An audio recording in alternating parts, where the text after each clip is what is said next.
আসসালামু আলাইকুম। বাচ্চারা কেমন আছে? আমি মোহাম্মদ ইসলাম, নরসিংদী ইনস্টিটিউটের সহকারী সহযোগিতা তোমাদের স্বাগত। আমি এখন পঞ্চম শ্রেণীর বাংলাদেশ ও বিশ্ব এটা পড়াবো। তোমরা আশা করি বই নিয়ে সামনে বসো। আমি যে এটা পড়াবো চতুর্থ অধ্যায়।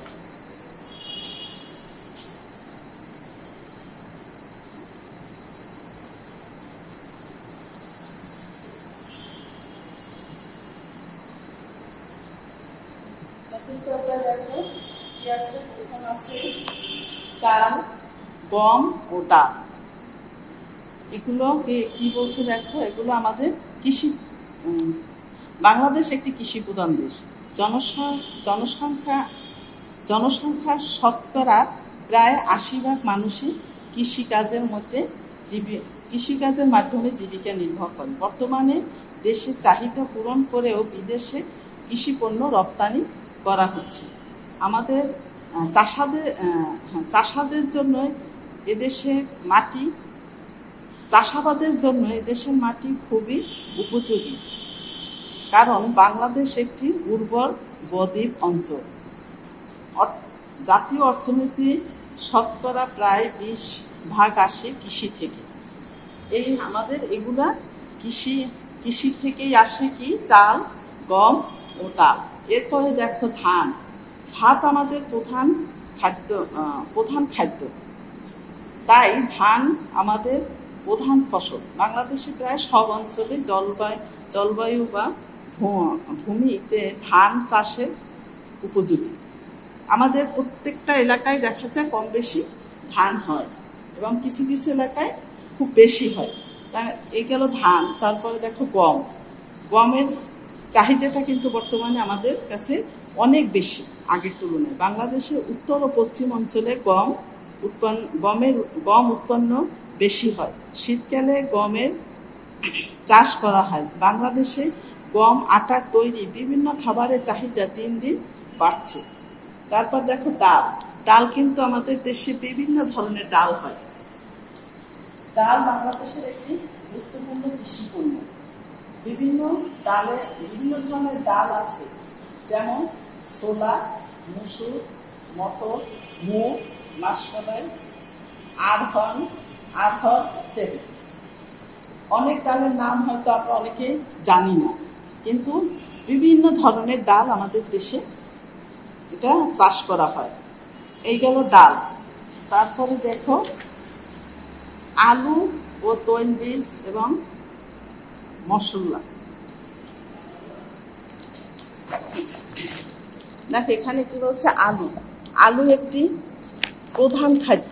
আমাদের দেশে উর্বর দোআঁশ ও বেলে মাটিতে আলু চাষের জন্য বেশ উপযোগী।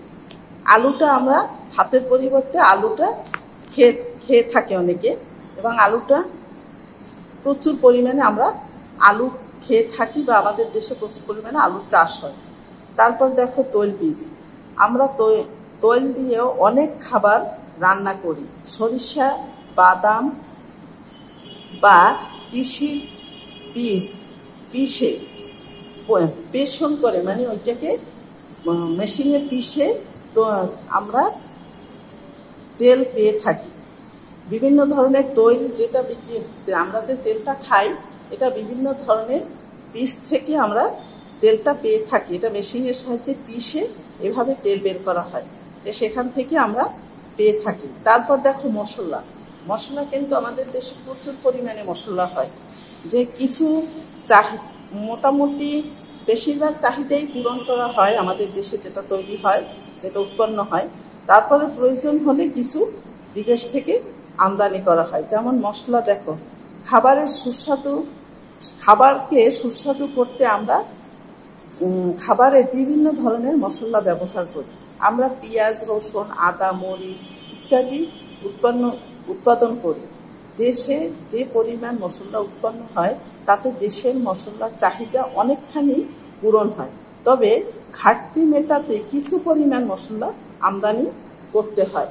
মানে আমাদের দেশে যে মশলাটা হয় প্রচুর পরিমাণে হয়, যদি ঘাটতি হয় তখন সেটা বিদেশ থেকে আমাদের আমদানি করতে হয়। তারপর দেখো পাট, চা ও তামাক। পাট আমাদের দেশে কি একটা অর্থকরী ফসল। এটা কি করে আমরা নিজেদের চাহিদা পূরণ করে বিদেশে রপ্তানি করে প্রচুর পরিমাণে আমরা বৈদেশিক মুদ্রা অর্জন করি। এটাই।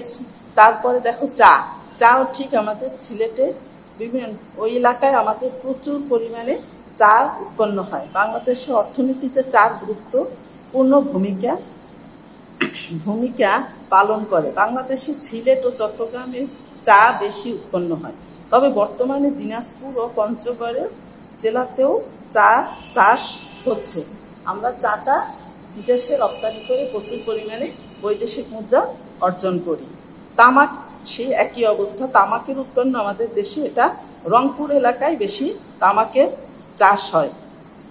তামাকটাও আমরা দেশে চাহিদা পূরণ করে আমরা বিদেশে রপ্তানি করে প্রচুর পরিমাণে বৈদেশিক মুদ্রা অর্জন করি। এই গেল তামাক। তারপরে দেখো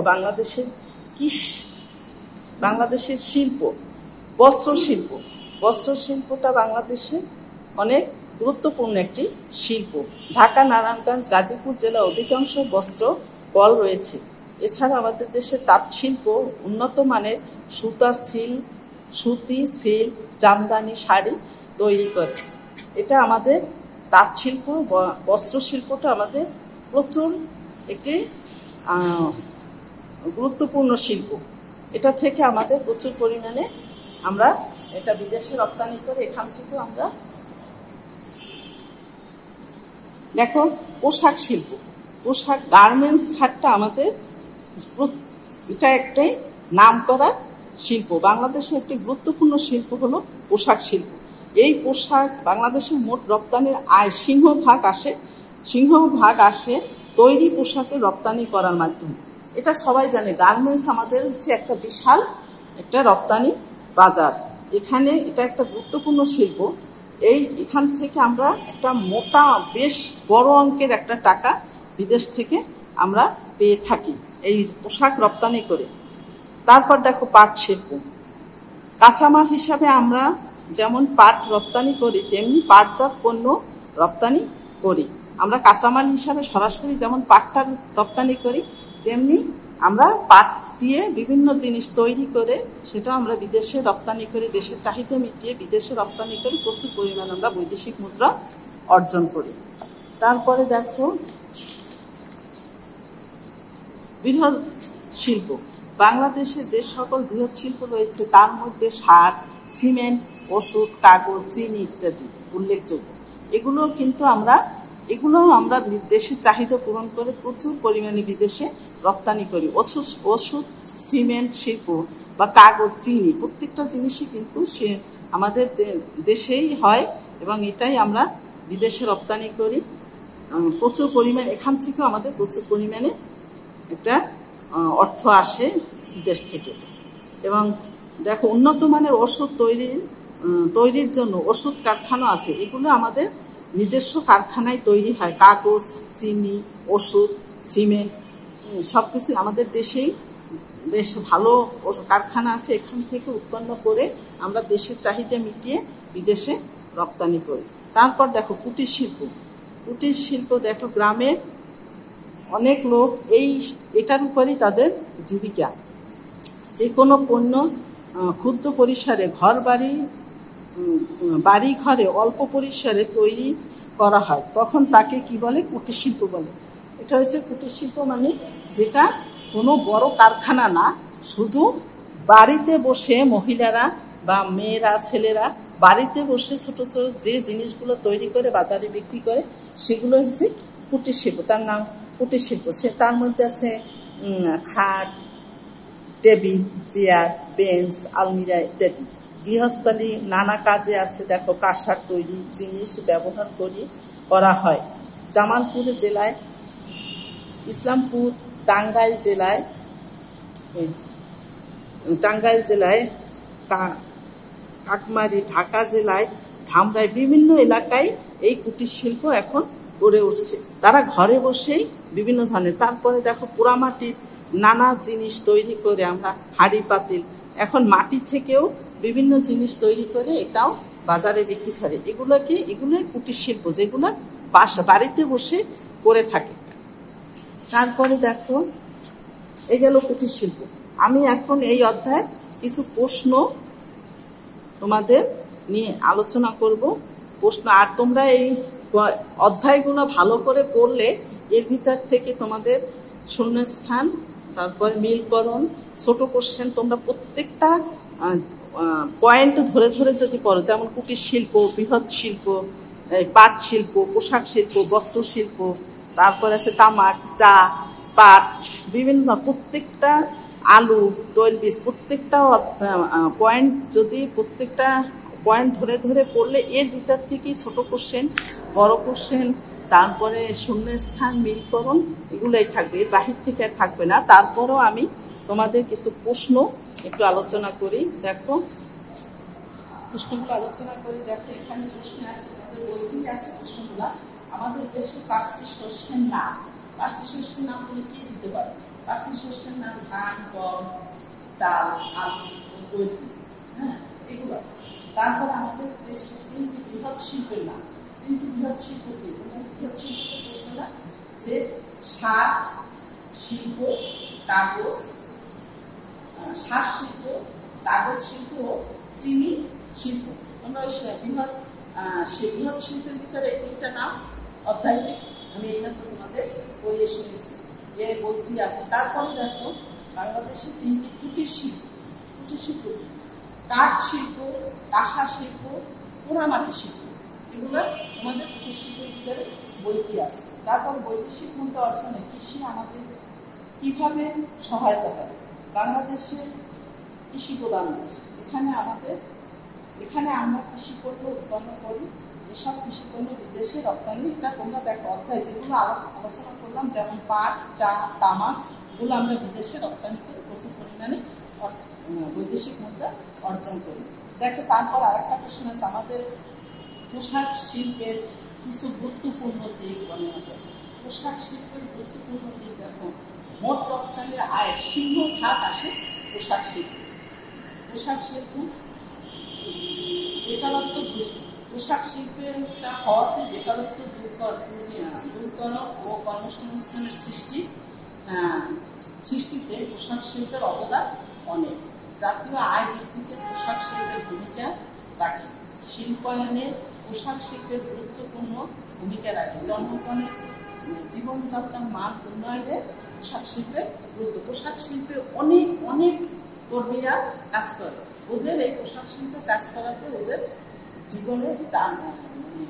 জীবনযাপনের কি হলো, পোশাক শিল্পের অবদান ওদের জীবনযাপনে একটা বড় ধরনের আর্থিক সহায়তা আছে, ওদের সচ্ছলভাবে চলতে পারতেছে এখানে কাজ করে। তারপরে দেখা আছে বৃহৎ শিল্প ও ক্ষুদ্র শিল্পের মধ্যে পার্থক্য। এই জাস্ট তোমরা এভাবে খাতায় যখন লিখবে, আর এখানে একটা তাম দিয়ে এখানে বৃহৎ শিল্প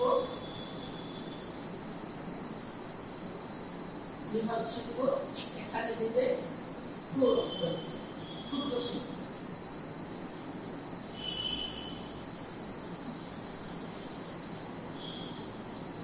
বৃহৎ শিল্প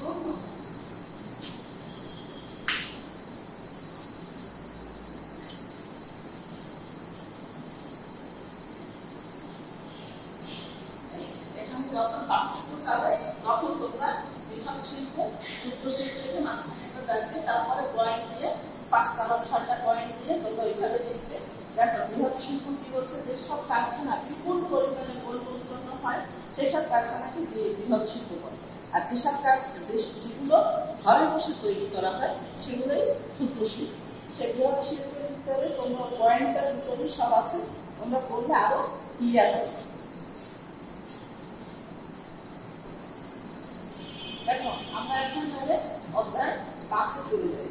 অধ্যায় 5 কি বলছে দেখো, খাদ্য, বস্ত্র, বাসস্থান। আমি এখন তোমাদের একটু পড়ে শুনে। খাদ্য দেখো, বাংলাদেশের কৃষি প্রধান দেশ, কয়েক বছর আগে আমাদের সকলের জন্য খাদ্য উৎপাদন করতে পারতাম না। প্রায় 25 টন খাদ্য আমদানি করতে হয়। বর্তমানে আমরা সকলের জন্য খাদ্য উৎপাদন করতে সক্ষম। মানে খাদ্য আগে আমাদের দেশে কি হতো, বেশিরভাগ খাদ্য বিদেশ থেকে আমদানি করা হতো। এখন আমরা প্রচুর পরিমাণে খাদ্যের ঘাটতি, আমাদের দেশে খাদ্যের ঘাটতি কমে গেছে। অল্প কিছু যদি লাগে তখন তা আমরা বিদেশ থেকে আমদানি করি। তারপরে দেখো বস্ত্র, বাংলাদেশের মৌলিক চাহিদার মধ্যে অন্যতম হচ্ছে বস্ত্র। পরিবারের লোক সংখ্যা বেশি হলে বাবা মা আমাদের অনেক সময় সব সন্তানের প্রয়োজনীয় বস্ত্র কিনে দিতে পারে না। উপযুক্ত পোশাক না থাকলে অনেক শিশু বিদ্যালয়ে আসতে পারে না। এটা হচ্ছে ধরো আমাদের দেশের সার্বিক যে যারা একটু মধ্যবিত্ত বা তার চেয়ে একটু নিম্নবিত্ত তারা দেখা গেল যে সংসারে যদি অনেক ছেলে মেয়ে থাকে তখন সবার চাহিদা সে পূরণ করতে পারে না। এক্ষেত্রে অনেক সমস্যা হয়ে যায় ওই ফ্যামিলির জন্য। তারপরে দেখো বাসস্থান, জাতিসংঘের তথ্য মতে বাংলাদেশে প্রায় 10 লক্ষ মানুষ গৃহহীন। প্রতি বছর প্রায় 30 লক্ষ মানুষ মোট জনসংখ্যার সাথে যুক্ত হচ্ছে। জনসংখ্যা আমাদের দেশে প্রতি বছরই জনসংখ্যা বাড়াতে ধরো অনেকেই গৃহহীন হয়ে পড়ছে। অনেকে কাজের খোঁজে যখন ঢাকায় আসে গ্রাম থেকে, দেখো অনেকে একটা ছবি দেওয়া আছে যে অনেকে আছে যে বাসা ভাড়া করে থাকার মতো তার সেই সামর্থ্য নেই। সে তখন কি করে, বিভিন্ন জায়গায় পলিথিন দিয়ে অস্থায়ীভাবে একটা থাকার ব্যবস্থা করে। ছিন্নমূল মানুষের মানবেতর অবস্থার বসবাস করছে। দেখো এটা তাই বলছে যে যারা ঘরবাড়ি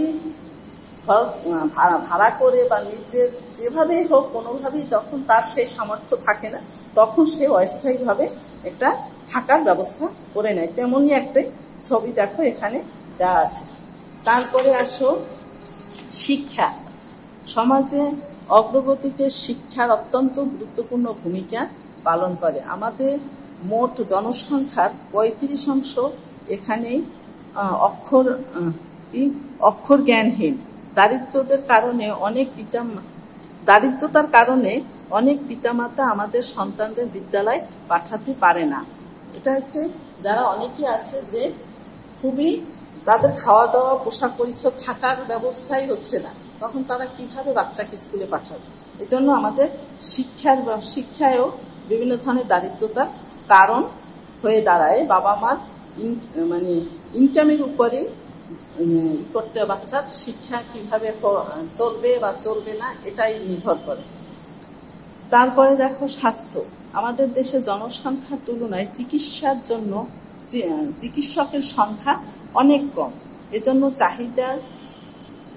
চাহিদা মতো অনেক মানুষ পর্যাপ্ত চিকিৎসা সেবা পায় না। আমাদের দেশে প্রচুর জনসংখ্যা তুলনায় ডাক্তার চিকিৎসক, নার্স, ডাক্তার যা বলো, এদের সংখ্যা এতই কম যে আমাদের চিকিৎসা সেবাও আমরা ঠিকমতো পাই না। তারপরে পরিবেশ দেখো, অতিরিক্ত জনসংখ্যার ফলে পরিবেশের উপরে ক্ষতিকর প্রভাব পড়ছে। মানুষ গাছপালা কেটে ঘর বাড়ি তৈরি করছে।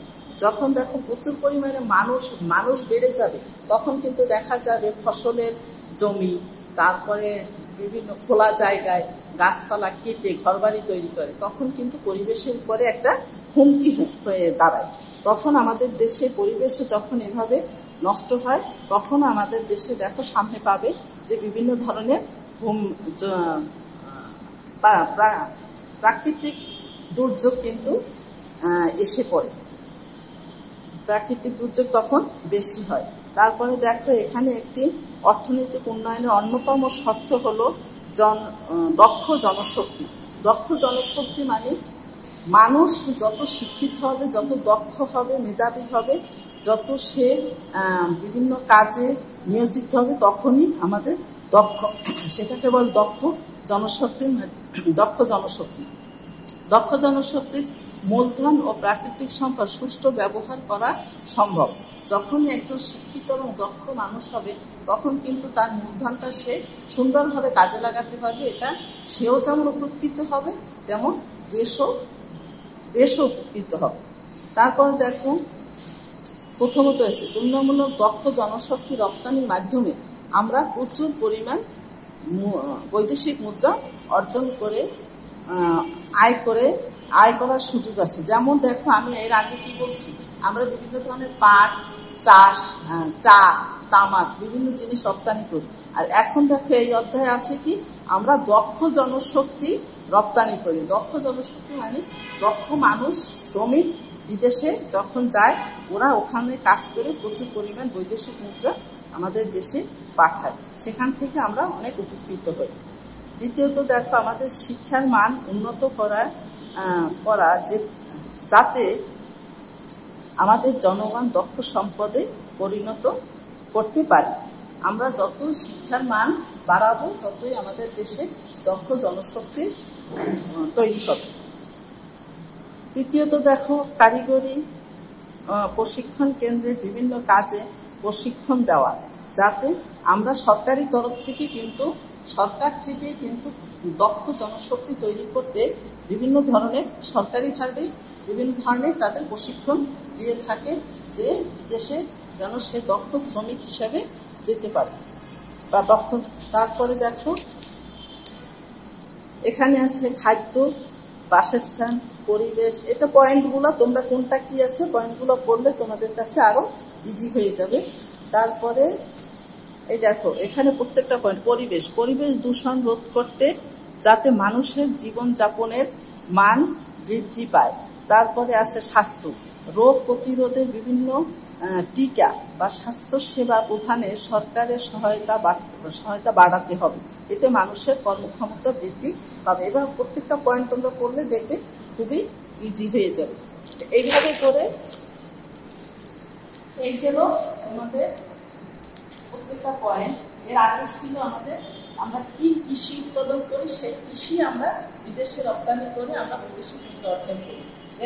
আর এখানে হচ্ছে যে আমরা দক্ষ শ্রমিক বা স্বাস্থ্য ব্যবস্থা কি, পরিবেশ কি হয়, পরিবেশ আমরা কিভাবে ভালো রাখবো, এগুলো নিয়ে, এবং এখানে আমরা দক্ষ শ্রমিক বিদেশে রপ্তানি করে ওই শ্রমিক যখন আমাদের দেশে টাকা পাঠায় ওখান থেকে আমাদের সরকার বেশ বড় একটা বৈদেশিক মুদ্রা এখান থেকে অর্জন করা হয়। তারপরে দেখো, আমি তোমাদের এই অধ্যায়ে পঞ্চম অধ্যায়ের কিছু প্রশ্ন নিয়ে আলোচনা করি। পরিবেশের উপর অধিক জনসংখ্যার 3টি প্রভাব উল্লেখ করে। পরিবেশের উপর অধিক জনসংখ্যার 3টি প্রভাব হল, সবার পুষ্টিকর খাবার খাওয়া পায় না, বাবা মা অনেক সময় সব সন্তানকে প্রয়োজনীয় পোশাক দিতে পারে না। দেখো, এরপরে কি, সমাজের উপরে অধিক জনসংখ্যার 3টি প্রভাব উল্লেখ করে। সমাজের উপর অধিক জনসংখ্যার 3টি প্রভাব: সকলের শিক্ষার সুযোগ পায় না, অনেক মানুষ পর্যাপ্ত চিকিৎসা সেবা থেকে বঞ্চিত হয়, পরিবেশের উপরে ক্ষতিকর প্রভাব পড়ে।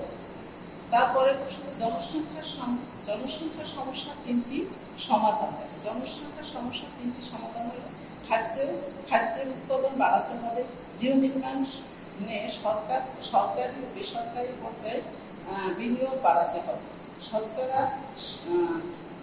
শতভাগ সাক্ষরতার